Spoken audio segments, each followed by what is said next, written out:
Hello developers and friends of FreeCodeCamp, how are you this lovely day? Well, if this is your first time into my channel, my name is Eleftheria and I'm doing some D3.JS challenges on FreeCodeCamp. D3 is one of my favorite libraries and I've already done 2 other videos in FreeCodeCamp with the previous challenges because now we are going to continue. If you haven't watched those videos, I would suggest you to go and watch them. I would leave them in the description box. And also, I have done most of the D3 projects again by FreeCodeCamp. I will leave them in the description box. So I guess that I'm quite familiar with D3. I'm not that beginner. So yes, that's all. Without further ado, let's jump into the video. So how learn about SVG in D3. SVG stands for Scalable Vector Graphics. Here, scalable means that if you zoom in or out on an object, it will not appear pixelated. It scales with a display system, whether it's on a small mobile screen or a large TV monitor. SVG is used to make common geometric shapes. Since D3 maps data into a visual representation, it uses SVG to create the shapes for the visualization. SVG shapes for a web page must go within an HTML SVG tag. Okay, so far so good. CSS can be scalable when styles use relative units such as V8 or VW, which is something like vertical height and vertical width or percentage. But using SVG is more flexible to build data visualizations.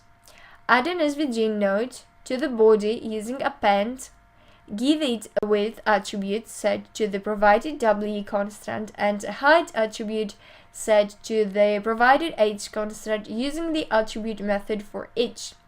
You'll see in the output because there's a background color of pink applied it in the style tag. Okay. Let's do that. So I will go to the line 15 and here I'm going to first append the SVG and then I'm going to have an attribute with the width.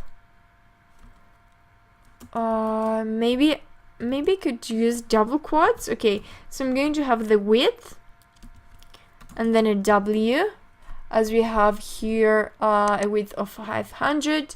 So I'm going then to do the same but for height. So this one should be like this and then this should be an H. Let's see if that's correct, and it is. Yay! Let's continue with the next one. So what we have to do is display shapes with SVG. The last challenge created an SVG element with a given width and height, which was visible because it had a background color applied to it in the style tag. The code made space for the given width and height. The next step is to create a shape to put in the SVG area. There are a number of supported shapes in SVG, such as rectangles and circles. They are used to display data.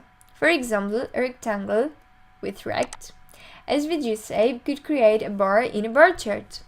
When you place a shape into the SVG area, you can specify where it goes with X and Y coordinates. The origin point 0, 0 is the upper left corner. Positive values for X pushes the shape to the right and positive values of Y push the shape down from the origin point. To place a shape in the middle of 500 width and 100 height SVG from the last challenge, the X coordinate would be 250 and the Y coordinate would be 50. An SVG rect has 4 attributes. There are the X and Y coordinates for where it is placed in the SVG area, but there is also the height and width to specify the size. What we have to do is to add a rect shape to the SVG using append and give it a width about in the attribute of 25 and height attribute of 100, and also give the rect an X and Y attributes and set them to 0. Okay, so as far as I understand, we have quite a few things to do, but probably they aren't very difficult. So let's start with append, because without append we cannot do anything. So we'll have append rect, and then I'm going to have, okay, let me go here. Alright, I'm going to have an attribute with x and 0.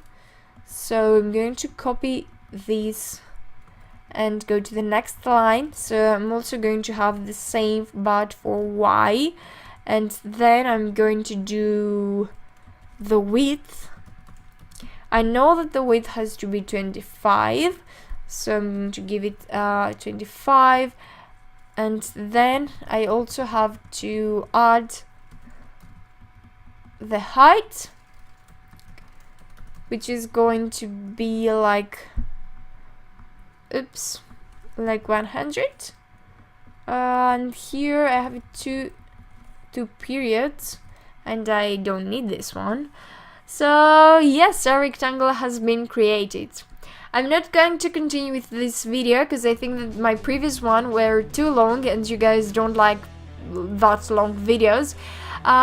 If you like this kind of content, then just please like, share and subscribe. If you have any questions, just leave a comment and I'll do my best to answer it.